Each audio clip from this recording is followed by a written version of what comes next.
Estamos viendo unos pollos, miren, heridos.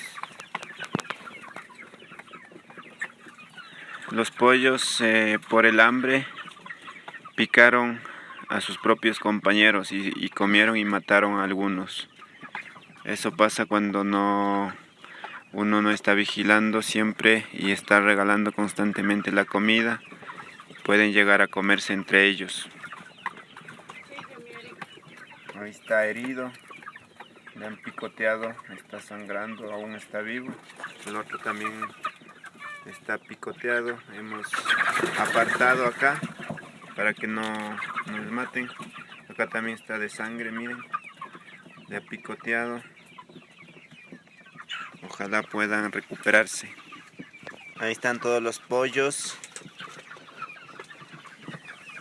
Y por el hambre todos estos pollos le picotearon y mataron a sus compañeros.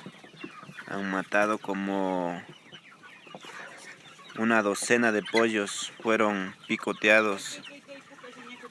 Son carnívoros.